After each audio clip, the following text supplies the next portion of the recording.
It felt like a million years. It's one of the longest rides of my life. Your mom's gonna want to see this.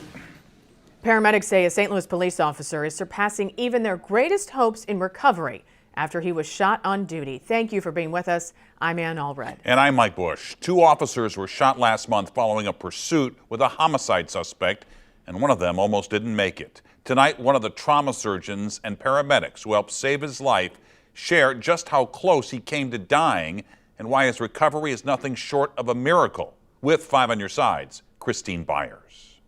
He was pulseless and had no cardiac activity when he came to us. Trauma surgeon Dr. Douglas Schuerer was in the ER when officers Colin Ledbetter and his partner Nathan Spees came into Barnes Jewish Hospital.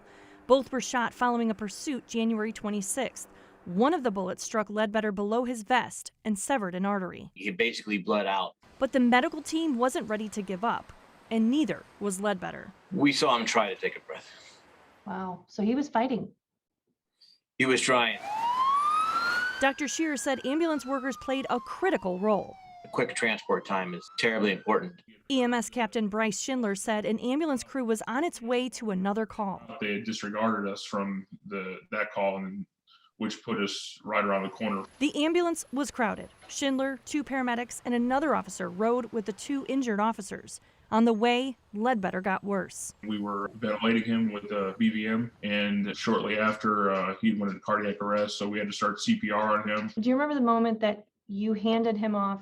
Honestly, I thought the worst. Dr. Schuerer did, too. Most people that have required CPR for as long as he have will not survive. The team gave Ledbetter enough blood to replace what his body needs 3 times over and cracked his chest. We put a clamp on his aorta to help increase the blood flow to his brain, and then we were able to manually work on the heart at the same time. The doctor remembers seeing Ledbetter's family after surgery. I told him I really don't know how well he's going to do, and I wasn't very optimistic. Ledbetter started defying the odds. Here he is 1 week after the shooting, getting out of bed, sitting up, and eating a popsicle. A few days after that, he could swat a balloon from side to side. This just shows that his brain is functioning pretty well. What is to come for Officer Ledbetter? I would anticipate continued improvement, long-term, hopefully close to baseline. Which he means is close to a full recovery. Christine Byers, 5 on your side.